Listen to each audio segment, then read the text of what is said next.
Hi there and welcome back to the channel. Today on the bench is a Philips CRT TV from the 1990s. This was one of the TVs I got from the CRT motherlode in Liverpool. This is a really interesting TV visually. It looks like a piece of black plastic crap from the 1990s, and most of the majority of it is, but this has got some interesting aesthetics.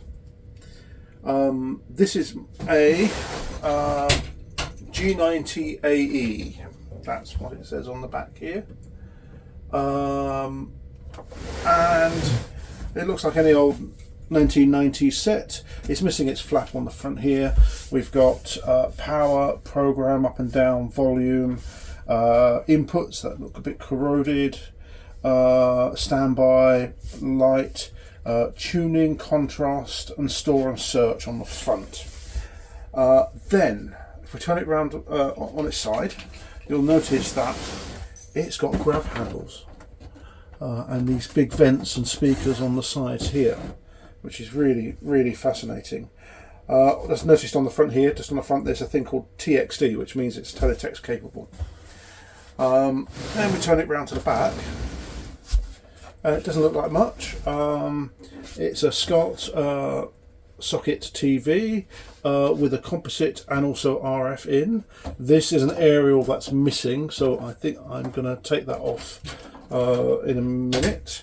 If I turn it back round here, again, grab handles. You've got these great big grab handles. Makes it feel like a professional broadcast monitor, which it definitely isn't. So if I turn it back round that way, so I don't pull the cable up, what really stood out is this. If I turn it on to its front, I don't know whether you can see, you've got subwoofer. So this has got some sort of little mini subwoofer inside it. So hopefully the sound on this is awesome. I hope it is. Yeah, on the bottom there's not much there. So on the face of it, it looks a bit rubbish. But I think it could be a good television.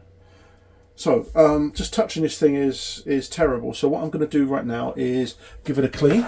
So I am going to use a fresh cleaning cloth, and let's give this a good clean up.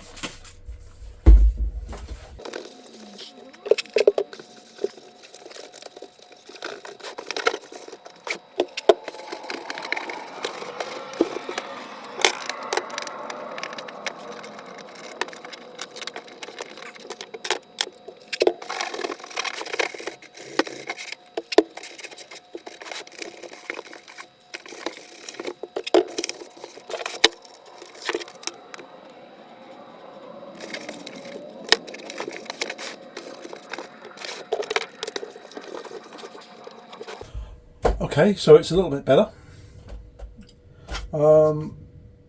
There's a bit of plastic missing at the top here, which, if I just go and get it,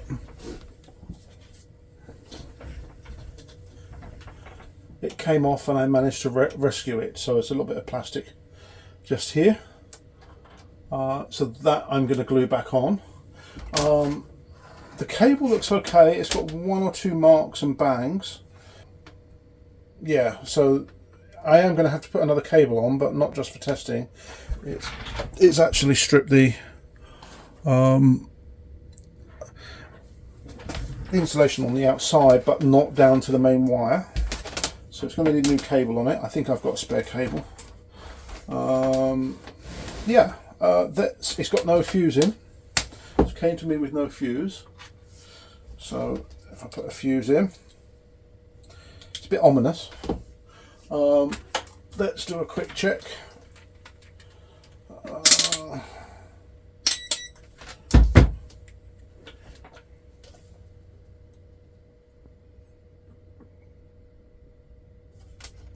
That's a little bit ominous, actually.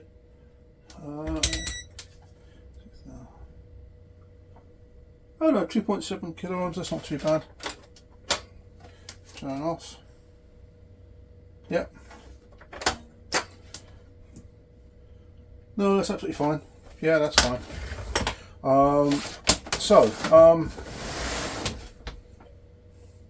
What's the rating on this? Doesn't say the wattage. I think we're going to open it first and have a look. I don't want to just plug it in and sort of bang it into life. Not unless I know what's going on inside. It's better to do that rather than just plugging it in. Have a look inside, see if there's anything obvious that's actually damaged, because you could catch something, fix it, and actually it's going to be fine. If you don't check inside, then you're just going to rely on whatever's happened on inside. Somebody might have removed something, touched something. Yeah, so let's open it up and have a look.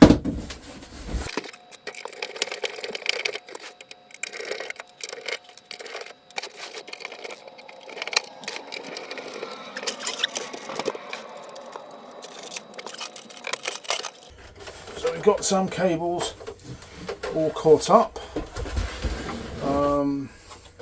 So we've got a big speaker at the top here.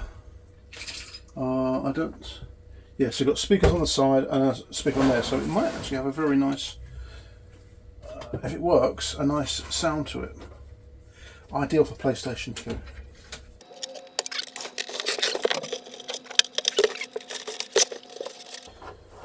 So unfortunately, I'll have to take the plug off. I might do that anyway, and redo it. Prefer to keep this moulded plug on. Got more chance of it actually working. So, okay, let's put this on one side.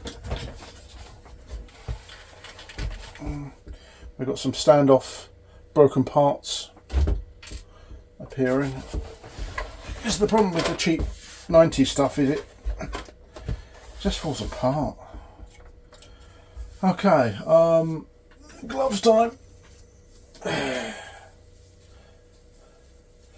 So it's a Phillips tube, or a Phillips tube, depending on who you speak to. Let's have a look. The white thing around here is the de gauze. Just put that on there. It's got a bit of use, not as much as that Mitsubishi. Let's put that on there. Yep, that's fine. So, looks like that's where the degaussing plugs in. It's quite thin actually. There's quite a bit of dirt around here. What I'll do is I'll get you off the tripod and we can start having a look inside. So by the look of it, it's been used, definitely been used. It's got quite a bit of dust attracted to it, all around the flyback here. This is a typical Philips build. These type of connectors are used on a lot of Philips stuff going back to the 1970s through to the 2000s, CD players, video recorders, you name it. They seem to love them. The problem is that the actual they're like hard drive and floppy drive connectors, where they put it in and they squeeze them down, and I find that when you're trying to take them off, these type of connectors fall apart. Yeah, there's quite a bit of dust and dirt all over the tube. What is the tube? This isn't it's very difficult to see. Let me turn you sideways so you can see.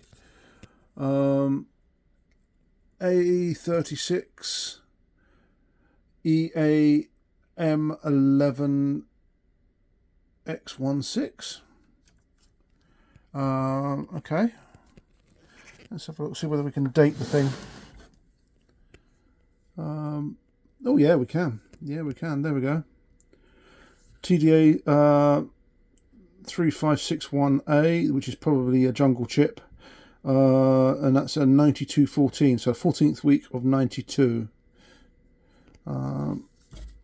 Yeah, and I think there's other chips over there with similar dates. Very typical Philips build, really very typical. We've got some well-used capacitors in this. Yeah, it's quite dusty. Let's just zoom back out. Let's have a look at the yoke. The yoke looks good.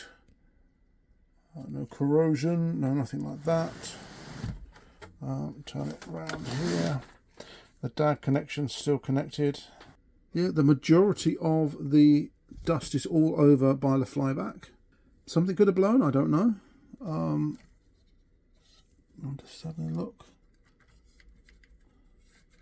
All the connectors seem fine. And this is an incredibly narrow electron gun.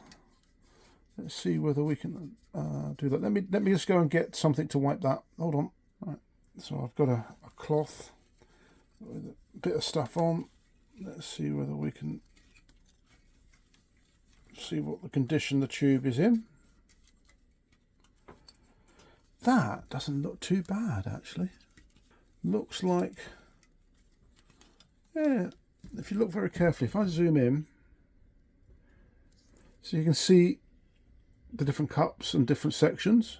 So again, you've got your heaters up here, then you've got your cathode, then your grid, focusing, and so on. I think G1, G2, something like that, all going on there. They all look a nice colour. So the ones at the front there don't get hot, and they've got that nice shining thing. If you look back, this one's slightly more slightly discoloured to that, but not by much. When I've seen a bad tube, these get like a copper colour. It's really very, very dark, but that actually looks really nice. Yeah, so it's possible the tube is in good condition, hopefully. It's a small yoke, nothing too big. Yeah, I don't see anything nasty. Let's zoom in a little bit. There we are. I don't. Oh, stop. Focus on it. Thank you. I don't see anything nasty. Nothing bad. Let me get it onto the other side.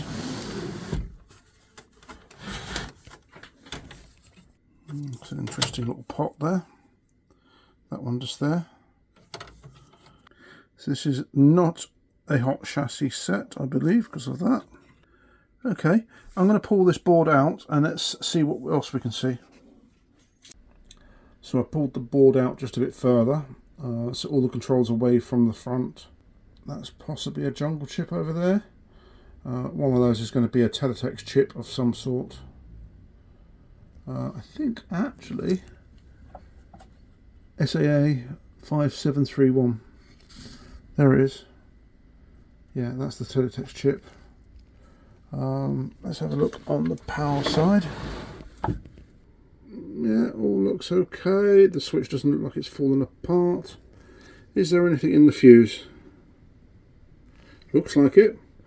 I'll get the tester on that and see whether there's anything there. You've got a filter cap there. Inductor. That's possibly the full bridge rectifier there, possibly. Or it could actually be the, no, actually no, that might be the thermistor for the degaussor. So that might be that. And then that here might be the full bridge rectifier. Oh, sorry, there we go. That there might be the full bridge rectifier. 95 volts. That's what we've got to have on that. It says it's quite low actually. I'm used to higher voltages on that. Sounds like the dogs are telling somebody off. Yeah.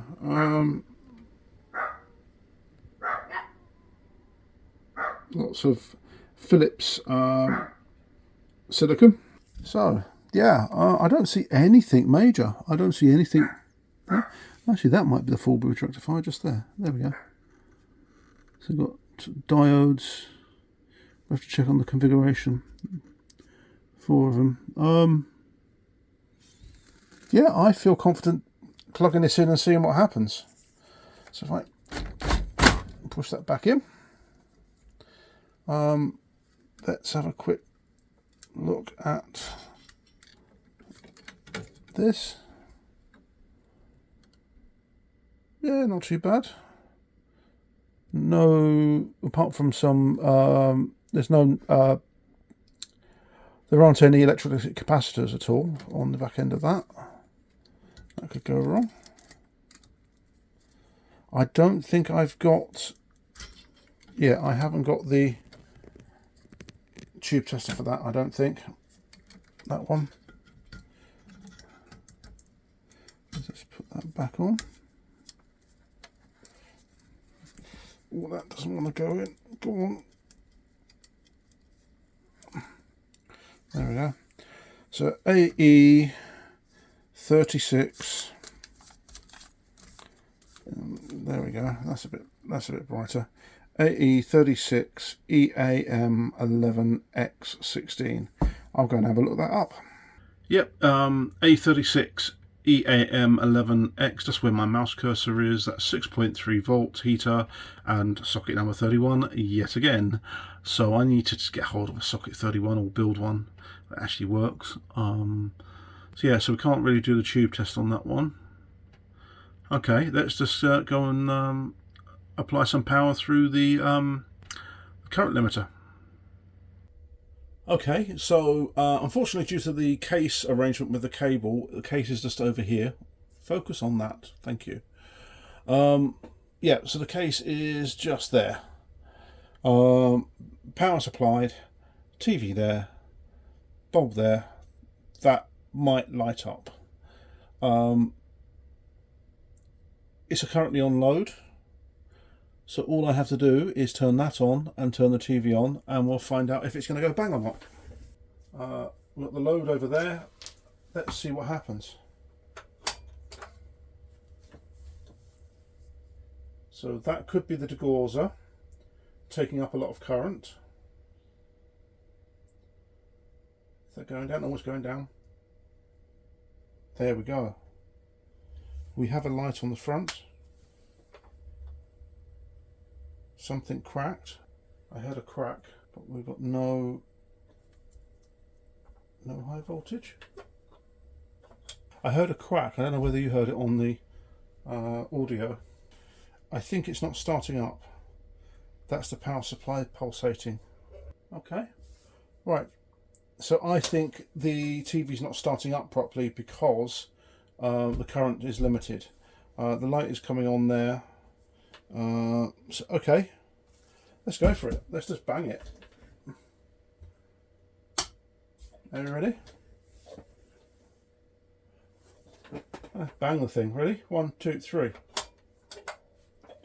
So let me just bring you down. I don't know whether you can see it just here. That light there is pulsating, which to me means that the microprocessor is resetting. Nothing is working at all.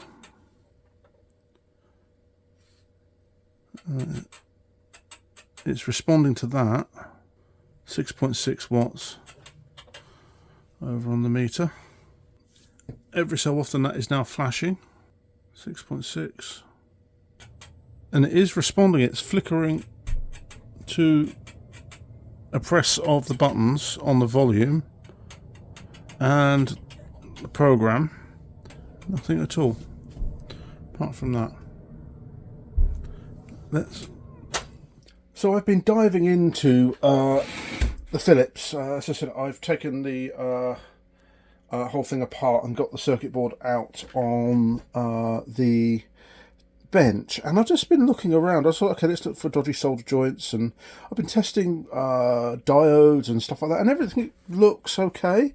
And then suddenly I noticed we've got an enormous crack clean through the board. Absolutely, just straight through.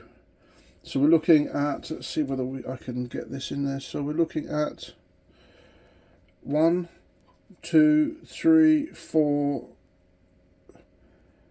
crack on that, crack through that, and it just extends up from there all the way but down there.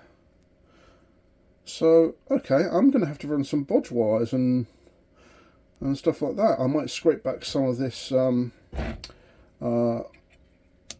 you can see, it's a great big crack.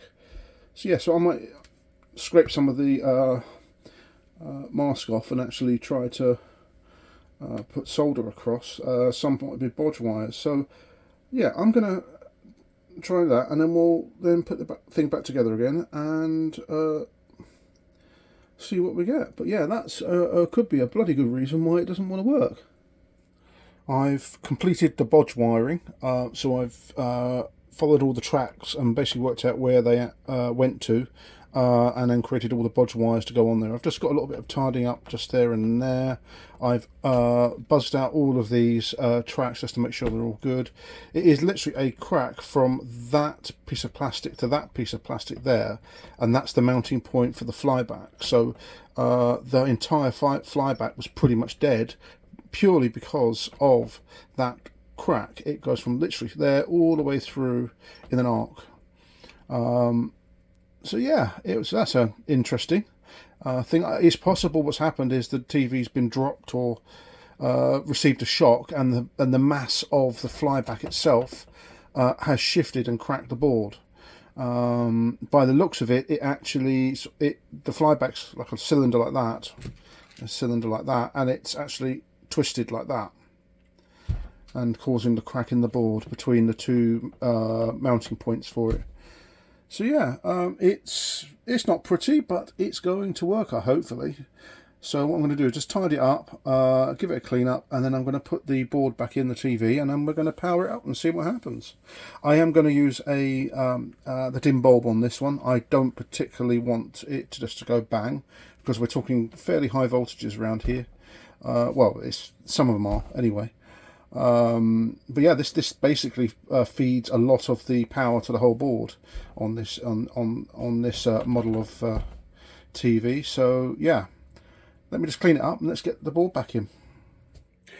The board is now back in the TV. Everything's all connected back up again. I've done all the bodge wires to fix all of the broken PCB around the transformer. I do have a new setup on the dim bulb tester. So we've got a standard RCD going to that socket, which then goes to this kilowatt, and that then feeds the bypass switch, which puts the bulb in series with the TV. It's slightly different from the one I originally had up here. I was having issues with the RCD.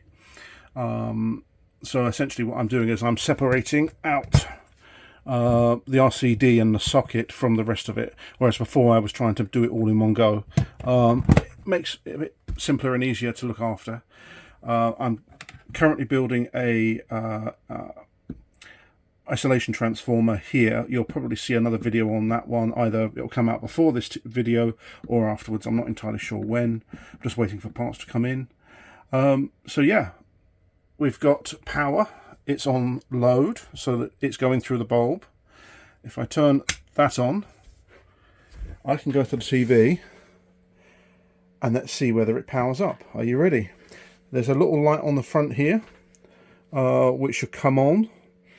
You know, we're either going to get smoke and a bang or nothing. I don't know which. We could also get the bulb up there. So, and again, I've checked the circuit board, I've gone through, and I think I've done everything right. Here we go. 1, 2, 3. Okay.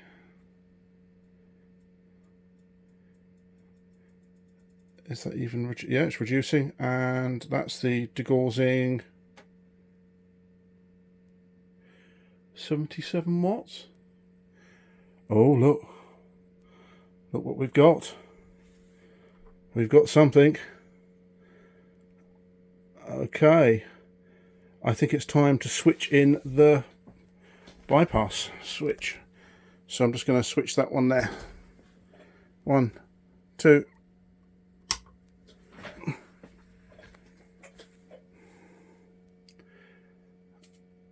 It's not happy, is it? No. Well, we got something out of it. Yeah, the DAG is plugged in. Yeah. Okay. Let's see what happens when we... I'm going to put it back on load. I think we're going to just leave it running. The bulb is not lighting, so nothing is running. We've gone back to what it was before. Let's put it back on bypass. It might be that the bulb is just, yeah, it's not got enough current. 20 watts, 13, 12. Oh, we got something out of it. We got something. You saw it. Oh dear. Hey ho. It might be that this is just too far gone. I don't know. I'm going to keep on trying with it. Now that the actual TV is powered up, I'm going to put some gloves on for when I get in there. So, okay. I think it's going to be sitting with the circuit diagram and testing components and seeing where we get to. So the TV went off, and that was the end of that. So I've been looking around the board, and actually it was John who spotted it, my friend John, who I sent photos, that there's a crack going all the way here and up there. And so I put a new bodge wire between the earth.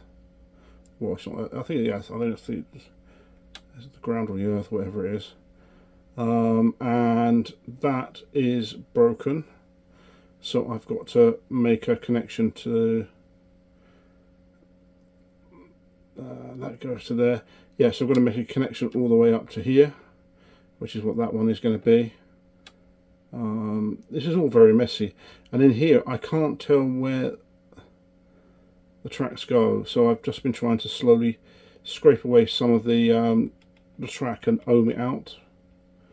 That one goes, I think that one goes up there. That one goes there, but does it go there, or does it just go into here? I'm not sure. So yeah, so I'm just trying to ohm it all out and see what happens, and then we'll try again. Okay, so bodge wires are redone. I've fixed some of the tracks that have gone. I just hope it works. If it blows up, it blows up. It's good content when they blow up. I find I get more views, but I'd prefer to get it up and running. Right, here we go. Power's on, power's applied. Here we go. 57, 18. That's not flickering. 12, it's only running 12 watt. Yeah, it's only running at 12 watt, so that's annoying, isn't it? I think the power supply is just tripping. What's next? What's next? Do I give up on it and move on to something else, or do I put it away and yeah, I don't know.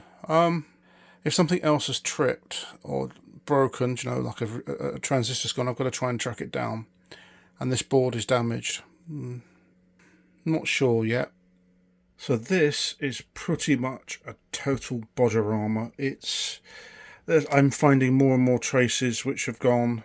I don't know if any of the components have let rip while testing.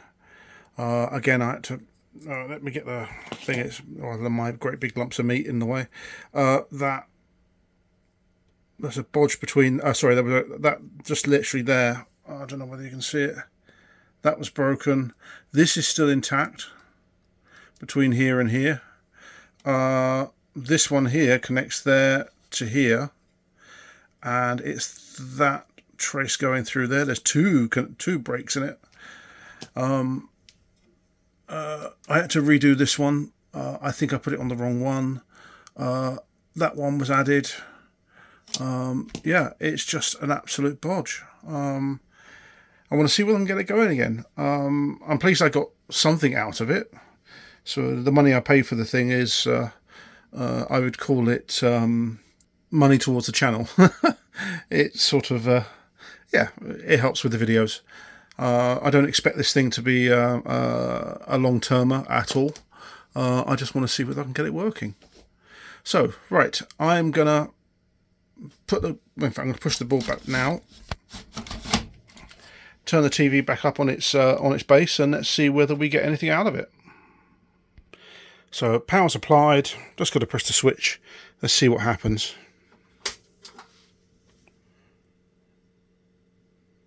This is on bypass as well, so not on load. Nope. 38 watts though.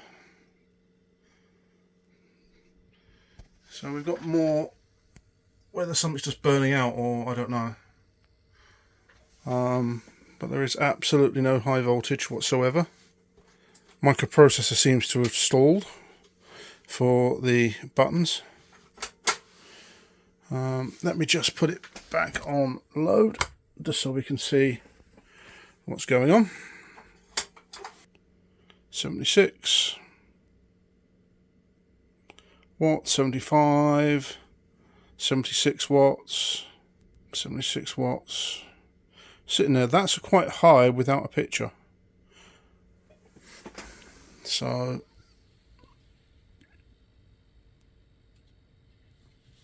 there's no high voltage whatsoever. Nothing, absolutely nothing. Let's turn that light on. There we go. Yeah, still 76 watts. We're still pulling that much. Let's just bang it again. That's full. Down to it went to about 80 watts and then back down. The microprocessor's not resetting itself all the time, that light. Sometimes you just can't win them all. You can't win them all. Yeah. 38 watts, 37, 38, 38.2. No. Oh well. I think this is going to go into the recycle bin. I don't feel comfortable with that many bodge wires around it. I've done one before, a Sony Trinitron for the RMC cave, and it was just the corner of it, and it was absolutely fine, and it would have lasted forever. This has got so many damaged points all around the high voltage. I just wouldn't even remotely trust this set being left alone. Yeah, 37, it's just hovering around at 37, 38 watts, something like that. And that's with bypass, so it's got full mains. The interesting thing is when I switch on load, yeah, so the bulb is actually kicking in. Interesting. So I think there is something shorting somewhere in there. So, recap. This thing has basically been dropped. I am sure of it. The way the whole case is, the way the flyback is and all the damage to the flyback PCB. I just think it's not worth taking it much further. The tube might be fine, but I haven't got another TV for that tube to go into. And I don't have the space to store it. So this one might just be send it to e-waste and take it from there. Actually just call it cut my losses. I spent, I think it was £50 on this TV. So yeah, I took a punt, and sometimes I don't work out. We got something. We got a picture on there, which was my goal. Was even when I bought the TV, I knew it was just to get something on the screen, not necessarily as a great set, and sort of get it used for gaming and all sorts. It was just, I was so curious about it. I thought, screw it, let's have a go and see what we can do. And yeah, we got something, and I think we were successful. So I think what we'll do is we're going to call this on the day. Thanks for watching. Please like, share, subscribe. I'm a small channel, and I appreciate all the support I can get. And if you like this content, please thumbs up, and I will see you on the next video.